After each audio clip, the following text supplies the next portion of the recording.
মঙ্গল নামেই যেন সমস্ত অমঙ্গল আর আতঙ্ক। ঝিনাইদহের এই মঙ্গলপুর গ্রামে মানুষ থাকে না। এক সময়ের সমৃদ্ধ জনপদের চিহ্ন হিসেবে টিকে আছে বহু পুরনো ঘরবাড়ির ইটের টুকরা, উঁচু ভিটা আর 3টি পুকুর।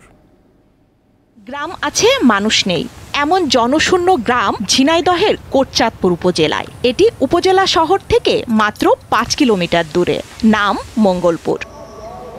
কোনো জনবসতি নেই, অথচ রয়েছে ধান ও ইক্ষু ক্ষেত। আছে বেশ কয়েকটি বসতভিটা, ধ্বংসাবশেষ ও পুকুর। তারা তো কিভাবে চলে গেল তারা জানি না। তো চাষযোগ্য জমি ছাড়া গ্রামে আসলে কোনো মানুষ বা কোনো বসতি, কোনো ঘর এমন কিছুই নাই। গ্রামে যে মাঠ আবাদ ঘাট হয়। স্থানীয়রা জানান, মঙ্গলপুর গ্রামে যুগের পর যুগ জনবসতি নেই। 100 বছর আগে মহামারী কলেরায় প্রাণ হারায় গ্রামের অনেক মানুষ।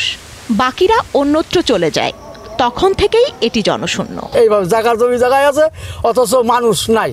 মঙ্গল ছিল, পাঠান ছিল, এইসব জানিছি, শুনেছি যে ব্রিটিশের আগে মঙ্গলরা দেশ শাসন করে গিয়েছে, আর ওই সময় এখানে লোক বসবাস করেছে। সম্প্রতি মঙ্গলপুরে বসতি স্থাপনের কার্যক্রম হাতে নিয়েছে সরকার। খাস জমিতে আশ্রয়ন প্রকল্পের ঘর ও একটি কমিউনিটি ক্লিনিক নির্মাণ করা হয়েছে।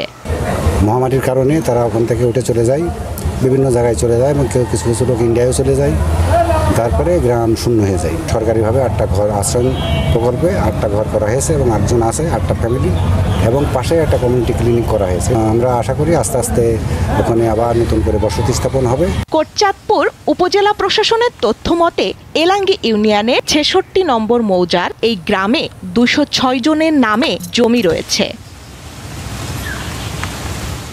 দীপ্ত, বার্তা কক্ষ।